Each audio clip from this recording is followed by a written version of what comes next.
And to complete the most significant news for this day, Y News continues. Here are the top stories.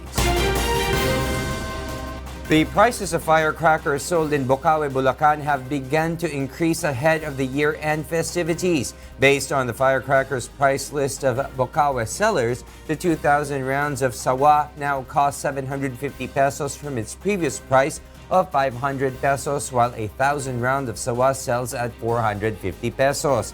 Sparklers are sold at 35 pesos a bundle, while the price of fountain rose to 50 pesos from 25 pesos. The decorative lighting devices, meanwhile, are currently priced at 25,000 pesos for 200 shoots, 5,000 pesos for 100 shoots, and 800 for 16 shoots. According to firecracker sellers, current prices have increased by 30% from the previous price due to shortage in supplies after manufacturers did not deliver additional stocks. Still, vendors expect buyers to surge beginning December 27 until December 31st, when the demand for firecrackers and pyrotechnic devices peaks. Wala na, dadalawa na lang. Dati 5 yan, talagang marami yan eh. Yung aerial, hinahanap na ibang tao yun, wala na. Yung platinum, marami naghahanap nun dahil magandang brand yun eh. Class A na brand talaga yung platinum, kaya lang wala rin silang parating. Yung diamond naman, ang kanyang yung mga fountain lang. Kaya hahanapin yon. Expected naman na mataas. Kasi kulang yung supply talaga. Mas maraming stock dati kaysa ngayon. The Department of Health reminds the public anew to exercise moderation in eating and drinking this holiday season. Party events abound during the holidays, and people tend to binge on sweets, highly salty and oily food, and drink alcoholic beverages that might cause one to suffer from the so-called holiday illnesses such as hypertension, high cholesterol, and even heart attack. Data from the Philippine Statistics Authority shows that heart complications remain to be the leading cause of death among Filipinos, followed by neoplasms, pneumonia, hypertensive, and diabetes. Health experts say this is due to too much alcohol intake, smoking, lack of exercise, and not eating of proper food.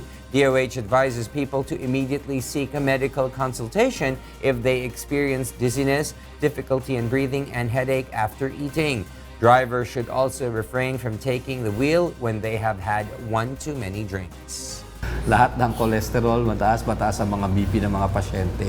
So yan yung holiday illnesses natin talaga, heart attack, stroke pa rin. Nagkakaroon din ng spike pag mga vehicular accident sa inom. Some Filipinos chose to travel and spend the holiday season in local tourist destinations. Some went to Baguio City to experience the cool temperatures while bonding with their families and friends, while others roamed the strawberry fields in La Trinidad, Benguet. December is a peak tourist season in Baguio, with over 100,000 people from the lowlands coming to the city to see the natural scenery that the Philippines' summer capital has to offer. Nag-enjoy po ako, bagamat malayo po yung biyahe. Galing pa po ako ng Mindanao sa Bukidnon. Masyado pong akong nag-enjoy dahil sa ganda po ng tanawin.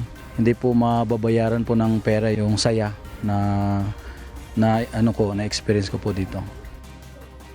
Those with tight budget, meanwhile, camped out in Luneta or Rizal Park to enjoy the musical dancing fountain at the Central Lagoon, as well as light and fire exhibits with their loved ones. Okay na okay po, nakaka-enjoy po dito. Masyadong maraming view na magaganda. Na po kasi parang tradisyon na sa amin, simula maliliit pa kami. The local government of Daraga Albay is planning to install more closed-circuit television cameras or CCTVs following the murder of Ako Bicol Party List Representative Rodel Batocabe. Daraga Mayor Carlwin Baldo says this is to intensify surveillance around the municipality against lawless elements. Next year, meron po kaming budget sa CCTV na yung mga urban barangays malagyan po ng CCTVs para makatulong kung sakaling may nangyari sa investigation. Secondly, yung programa po namin sa mga barangay, yung pag-link, corroboration ng bawat ahensya para kung may mga nangyari, mas madali. Bocaue was shot dead along with his police escort while attending a gift-giving event at a covered court in Burgos Elementary School in Daraga last Saturday. A survivor who sustained 2 gunshot wounds on the chest recalled that chaos broke out after a series of gunshots were heard. Pagkakuha ko ng grocery na binigay, pauwi na ako sa may waiting shed, biglang may pumutok, di dapa ako. Pagdapa ako, nakapako yung dibdib ko, daming dugo. A local official says there was no prior coordination for the security of Bocaue's event in 5 villages of Daraga. Kung alam ko na pupunta sila, magpapa-assist ako sa mga tanod ko. A consumer group still worries about the possible effects of the second package of the tax reform for acceleration and inclusion or TRAIN law, despite new discounts and subsidies it offers to the public in 2019. Provisions of the TRAIN law state that prices of prescription medicine should be discounted starting January 1st, 2019, and all 10 million beneficiaries identified by the Department of Social Welfare and Development will also get 300 pesos per month. But the group Laban Consumer remains in opposition to its implementation, calling the measure as anti-poor for its contribution to the rise of inflation or spike in prices of fuel and basic goods.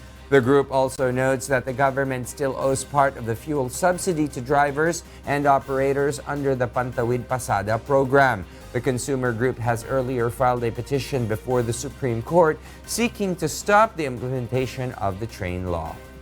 Dito po sa TRAIN 1 na to, effective January 1, kapag ikaw may medical prescription sa gamot ng diabetes, hypertension, at mataas na cholesterol, kailangan less 12% VAT na ang babayaran nyo. So ito po lahat na ito, na ginawa ng TRAIN 1, sa titingnan nyo po, mas maraming ginawang perwisyo, lalo po dun sa 30% na tinatawag kong mahihirap na consumer dito po sa Pilipinas.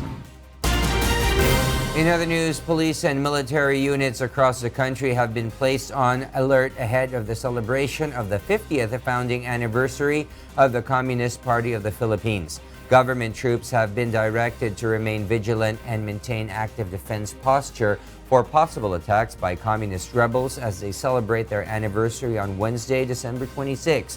The CPP, in a statement, has urged its members and sympathizers to gather and stage rallies in guerrilla zones to celebrate the achievements of the party. Despite the CPP's declaration of a unilateral ceasefire this holiday season, authorities say they will remain on guard as communist celebration is usually accompanied by armed attacks. Yung ating mga kapulisan, they should always be alert and vigilant. Kamakailan lang merong harassment nangyari. Kaya ito yung sinasabi natin that they should maintain their alertness at saka yung kanilang target hardening measures and of course yung kanilang camp defense plan. Nandun pa rin tayo sa ating alert status, sa ating paghahanda sapagkat ang panahong ito lalo silang magiging agresibo upang makagawa sila ng event para dito.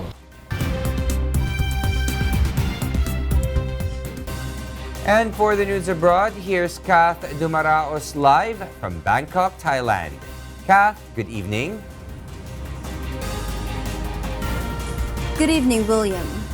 The emergency relief efforts in Indonesia have focused on the search and rescue as funerals of the victims of the devastating tsunami were held across the country. Salvi Alvarez tells us why. Funerals were held Monday for several members of an Indonesian pop band killed when a tsunami slammed into a stage where they were performing an open-air concert. Muhammad Awal Purbani Basit for the group 17, the group's road manager Uki Wijaya, guitarist Herman Sikumbang, and crew member Rokmana Rustam were buried Monday in separate services in their hometowns. Local media have reported that Wisnu Andi Darmawan, the band's missing drummer, had been found dead Monday. 17's frontman Rifayan Fajarsha, the only surviving member of the group, still hopes to find his wife Dilan Sahara alive, who is still missing 2 days after the disaster. The band was playing Saturday night to a crowd at a company-sponsored event at the Tanjung Lisung Beach Resort on the western tip of Java when the wall of water hit. Dramatic video posted online showed the tsunami smashing into the concert, hurling band members from the stage and slamming into the audience. Authorities say the tsunami may have been triggered by an underwater landslide following the eruption of Anak Krakatau, which forms a small island in the Sunda Strait between Java and Sumatra. The funerals were among dozens of services held across the country for some of at least 373 people killed by Saturday night's disaster. The tsunami also has devastated a total of 681 houses, 69 hotels and villas, as well as 420 ships and boats. Torrential rains hampered the search and rescue efforts for the 128 remaining missing. The Meteorology and Geophysics Agency has banned activities in the coastal areas as the assessment of volcanic eruption risk is being taken. With nearly 16,082 people displaced by the disaster, volunteer groups have been cooking meals for newly homeless locals, taking refuge in shelters dotted along the affected coast. Humanitarian workers warned that clean water and medicine supplies were dwindling as thousands grabbed makeshift evacuation centers. Salvi Alvarez, UNTV News and Rescue, Indonesia.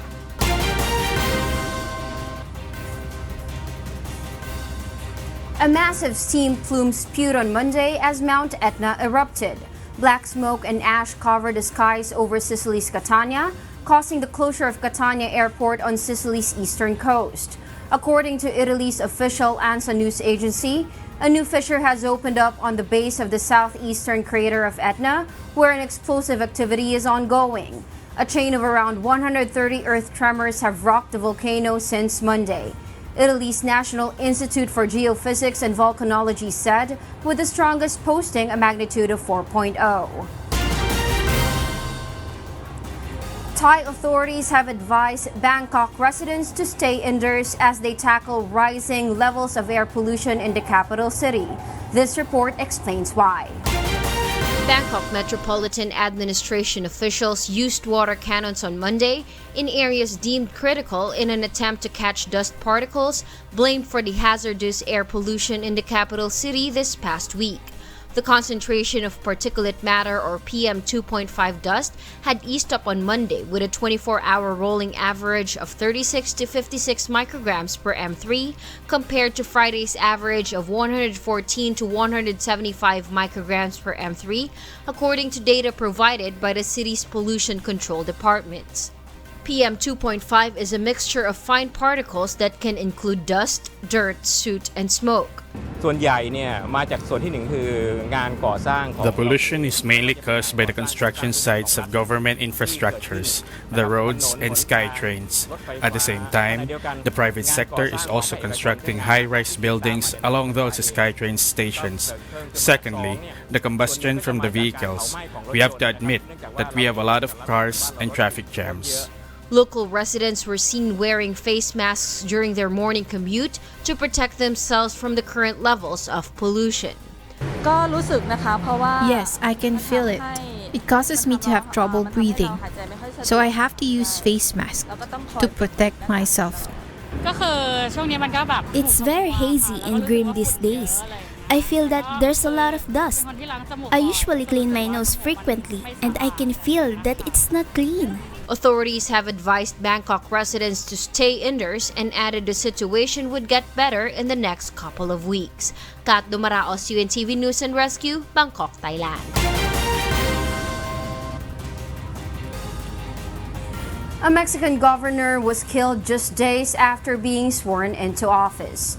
Meanwhile, Israeli Prime Minister Benjamin Netanyahu calls for an early election amid corruption allegation he is facing. Jovic Burmas will tell us why.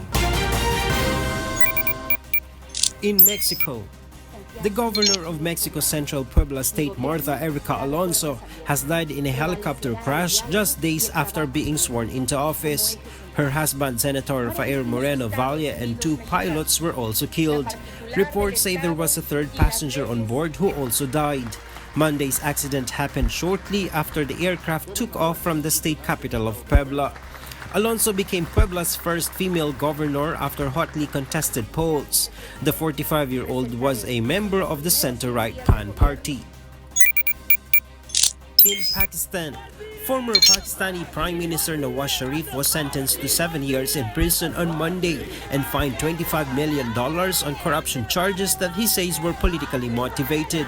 The anti-corruption court in Islamabad said in its ruling that the three-time Prime Minister was unable to prove the source of income that had led to his ownership of a steel mill in Saudi Arabia. Sharif had already been sentenced by the same court to 10 years in prison on charges related to the purchase of upscale apartments in London after the Supreme Court removed him from power.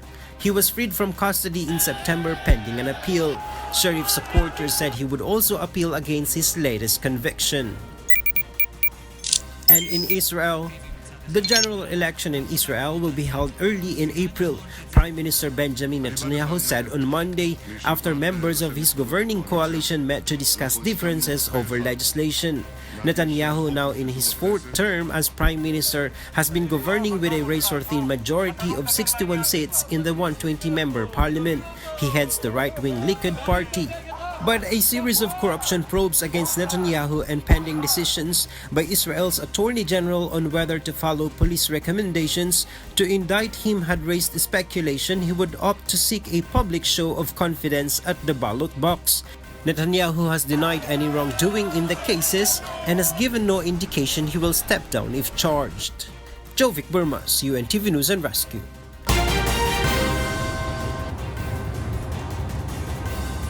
And those are the news from the other parts of the globe. Back to you, William.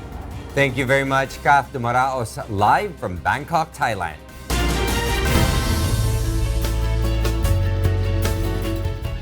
Internet giant Alibaba opens an automated hotel in Zhejiang, China, which is the latest example of Chinese tech companies foraying into traditional industries. Amiel Pascual tells us why.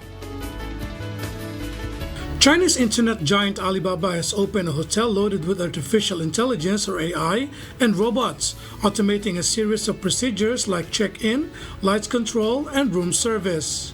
Fly Zoo Hotel opened in Hangzhou, capital of East China's Zhejiang province, where Alibaba is headquartered, is known as the company's first future hotel. Customers can check in into the hotel by simply scanning their faces. The facial recognition system installed in the hotel also enables customers to use their faces as key cards to open doors and access other hotel services. Users can also control the lights, television, and curtains in the room via Alibaba's voice-activated digital assistant, while robots are deployed to serve dishes, cocktails, and coffee. Hotel bookings and checkout can also be done with a few clicks on mobile through an app. The hotel is the latest example of Chinese tech companies' foray into traditional industries such as hospitality sector. We don't have to waste our time on registering and waiting in lines. Many services like check-in can be done with a smartphone. Secondly, I feel more safe with the help of this technology and these smart facilities. Some people may have concerns that these robots may put the human hotel staff out of a job. The robots can save us a lot of time so that we can better serve our customers. Many hotels across the world are now teaming with tech companies to upgrade their facilities with AI and Internet of Things technologies. Customers said technology is making hotels more convenient, but others said information safety and privacy are major concerns. Amiel Pascual, UNTV News and Rescue, Taiwan. There are various ways Filipinos celebrate this holiday season, but do they still know the true spirit of Christmas? Aiko Miguel has this report.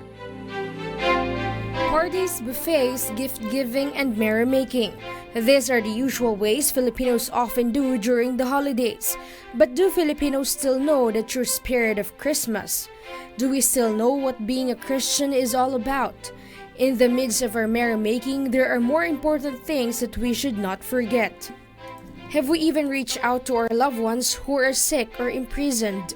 Or maybe in everything that we possess and are blessed with, you have become unmindful of a neighbor who is starving. In searching for perfect gifts, have you even noticed the child begging for food or the mendicants and even widows?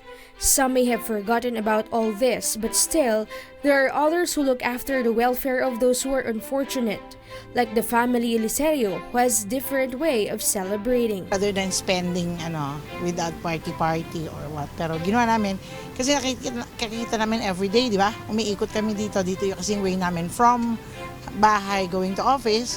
So kita namin maraming family talaga na So sabi namin, instead of di na lang kami, mamigay na lang ng food. Every year yan. Actually kasi is giving back what is due. Hindi naman kasi kami mayaman dati. Teaching our kids ng dalawa na para alam nila what really transpire na pagiging mahirap. Kasi ganyan din kami dati. Kumbaga, nagsikap lang, after magsikap, eto na kami ngayon. May fulfillment naman talaga, tas yung parang inaaral sa mga bata na matuto rin sila to give back. Nag-thank you na yung mga bata, yung mga binigyan mo, so okay na. Like what is written in the Bible, pure religion and undefiled before God and the Father is this, to visit the fatherless and widows in their affliction and to keep himself unspotted from the world. Aiko Miguel, UNTV News and Rescue, Quezon City. Meanwhile, let us know why Christmas should be celebrated every day in this report.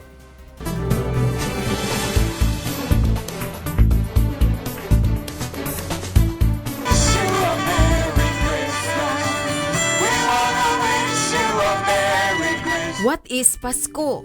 This comes from the word Passover, which means peace. This is the good news of the angel for the shepherds in Bethlehem when Jesus Christ was born. Pasko or Christmas is not only for one day, like the traditional December 25 being celebrated. Even Bible scholars and the Catholic Church do not deny that no one knows the exact birthday of Christ. If this is not about the birthday, then what should we celebrate? Ang mahalaga si Kristo, yung ipinanganak, hindi yung kapanganakan. Kung ba, hindi mo naman alam, ang mahalaga sa'yo yung ipinanganak si Kristo mismo. Kasi wala nga tayong mababasa sa Biblia kung anong araw at oras eh. Christmas is not about the birthday because Christmas is Christ Himself, our peace. If we have Christ in us and live according to His will, we do not only live as Christians for just one day. We will not give or forgive just for one day. For if we have Christ in our lives, then the world could achieve our wish to have Christmas every day. Rosa Licoz, UNTV News and Rescue, Philippines. This is the season where giving and showing your love to others are most practiced. Let's have a reality check. Are we a cheerful giver or not? Mon Hokson has this report. Social media, television, and other forms of communication have reached so many people. These means of communication are used to convey one's message to others. But in most times, social media and television are used for popularity, to get attention, and for personal interest. But let's have a reality check. Why are we doing such things? This season, where giving is frequently seen, let's check if we are a cheerful giver or just a show-off. Do we give conditions before we do good? Or do we always make promises and break them? Talaga ba? Nakatapusan. Promise. Hindi naman totoo yan eh. Totoo. Sige na, maniwala ka. Promise. Do we need to get more likes and views in social media before we extend some help to the needy? Or do we feel great whenever we take a video of ourselves doing good to others? Ay, wait lang. Selfie muna tayo. Ha? Selfie. Every end of the year, do we really need to inform everybody about our New Year's resolution? To those running for the coming election, do we really need to inform everybody of our good deeds in exchange of their precious votes? Yung pagtulong mo sa kapwa, bukal sa loob mo dapat eh. Basta hindi mo na lang pwedeng ipagdamot yun pag kailangan mong ibigay sa tao. Kusang loob na yun. Maganda nga yung sikreto eh. Kasi may natutuwa naman, di ba? Di ba, totoo lang, bibigyan kita. Tapos, hindi na ako maghihintay ng kapalit.